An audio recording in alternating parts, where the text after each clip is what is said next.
अस्सलाम वालेकुम। आज की वीडियो में हम जेंडर स्टडीज़ पढ़ेंगे।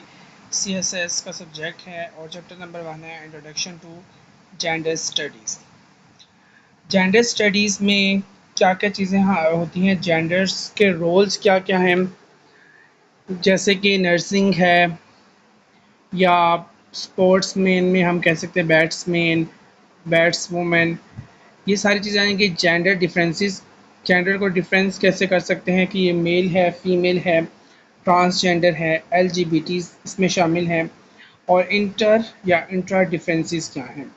तो इंटर डिफरेंसेस होते हैं बायोलॉजिकल डिफरेंसेस और सोशल आइडेंटिटीज इसमें शामिल होते हैं।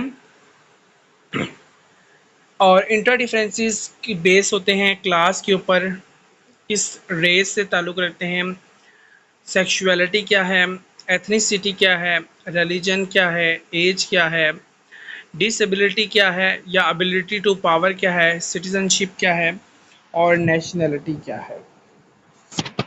इंडिकेटर्स ऑफ बायोलॉजिकल सेक्स या स्टेटस, वो कौन सी ऐसी चीज़ें हैं बायोलॉजिकल जिससे हम ये सेक्स को डिफ़ाइन कर सकते हैं या किसी जेंडर का स्टेटस कर सकते हैं डिफ़ाइन।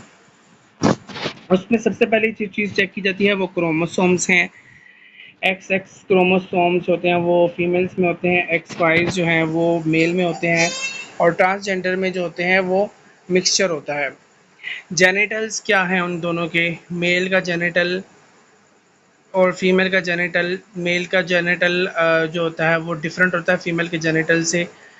गोनैड्स, हार्मोन्स और सेक्स, सेकेंडरी सेक्स कैरेक्टरिस्टिक्स हैं। गोनैड्स भी जैसे कि जो जो हमारे लड़कों के ऊपर जो है वो एक चेंज करते हैं हार्मोन्स का, और दाढ़ी आ जाती है, आवाज़ चेंज हो जाना, भारीपन आ जाना।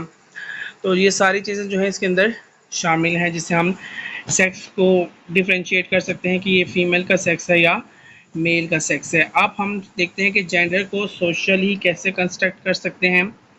तो जो सेक्स होता है वो बायोलॉजिकल होता है, वो कुदरती तौर पर ही होता है। वो मेल होगा या फीमेल होगा या ट्रांसजेंडर होगा, वो कुदरती तौर पर होगा। नेचुरल, ठीक है, यूनिवर्सल होगा। Policies are with respect to physical body. तो इसमें पॉलिसीज़ क्या होंगी, जैसी बॉडी होगी उस तरह की जो है सेक्स डिफाइन हो जाएगा। तो जो जेंडर है वो क्योंकि वो बायोलॉजिकल नहीं होती, उसको सोशली कंस्ट्रक्ट किया जाता है। तो ये किसी भी कल्चर में होता है, ठीक है, कि ये कल्चरल हो जाता है। अगर कोई बंदा किसी स्टेट में, जैसे यूएसए की स्टेट में मैसाचुसेट्स में रहता है, तो वहाँ पे जाके अपना जेंडर चेंज इजीली कर सकता है, ठीक है। इसको सोशली कंस्ट्रक्ट करते हैं। हर इंसान की अपनी मर्ज़ी होती है, वो जिस तरह का मर्ज़ी जेंडर चूज़ करना चाहे। ये चेंज होता रहता है। अगर आप मेल हैं पहले तो फीमेल भी बन सकते हैं, और फीमेल हैं तो मेल भी बन सकते हैं।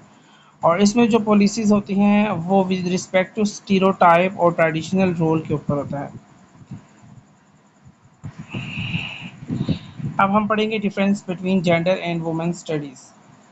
तो सबसे पहले जेंडर स्टडीज़ से पहले जो था वो वुमेन स्टडीज़ थी। तो women studies are as area of academic studies जो है 1960s में मार्ज वजूद में आई हैं। और जब सेकंड वेव ऑफ फेमिनिज़म दुनिया में आई थी उस टाइम वुमेन स्टडीज़ का जो है एज अ सब्जेक्ट यूनिवर्सिटीज़ में, कॉलेजेस में पढ़ाना शुरू किया। तो जो पहला कोर्स था वो 1960s के आखिर में डेवलप हुआ यूएसए के अंदर। सैंटियागो यूनिवर्सिटी थी जो कि कैलिफोर्निया में थी। 1969 में क्या हुआ, 54 पेजेस वर्क बनाया गया था, A Changing Political Economy as Its Affects Women, created by Mary Ritter Beard in 1934। 1934 में क्या हुआ कि एक आर्टिकल टाइप का था जिसमें 54 पेजेस का काम था। तो उसने वुमेन्स के ऊपर बताया कि जो पॉलिटिकल इकोनॉमी है उसमें जो तब्दीलियां हैं वो वुमेन्स को कैसे अफेक्ट कर सकती हैं।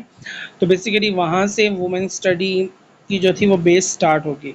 तो वुमेन स्टडीज़ में सबसे पहले जो मास्टर्स करवाया गया यूनिवर्सिटी ऑफ कैंट यूके में 1980 में हुआ, और फर्स्ट पीएचडी जो थी एमोरी यूनिवर्सिटी जॉर्जिया यूएसए में हुई जो कि 1990 में हुई।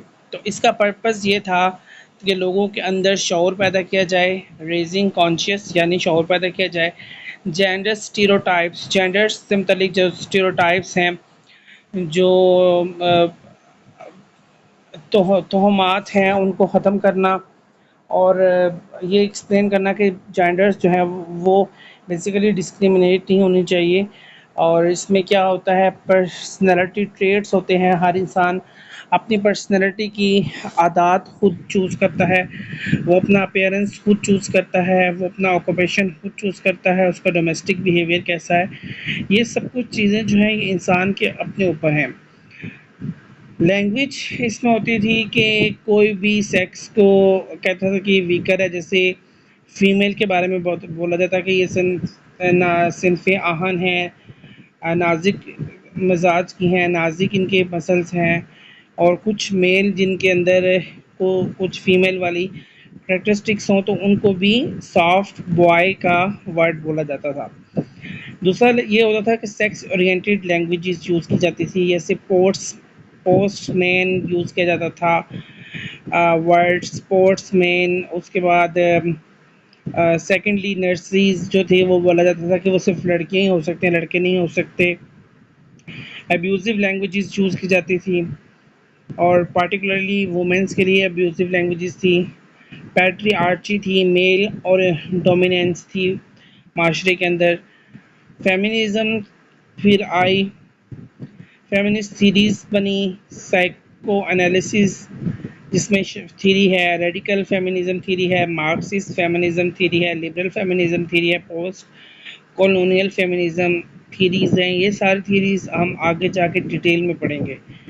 और इसका सेकंड पर्पस था वुमेन एम्पावरमेंट, यानी वुमेन को एम्पावरमेंट में लाया जाए, उनको भी इक्वल राइट्स दी जाएँ, प्रिविलेजेस दी जाएँ, सोशल जस्टिस मेंटेन किया जाए। फिर जेंडर और सोसाइटी के अंदर जो था वो हिस्टोरिकल और कल्चरल बेसिस के ऊपर रिलेशनशिप मेंटेन किया जाए। तो इसका जो बाकी पार्ट है वो मैं आपको नेक्स्ट वीडियो में बताऊंगा।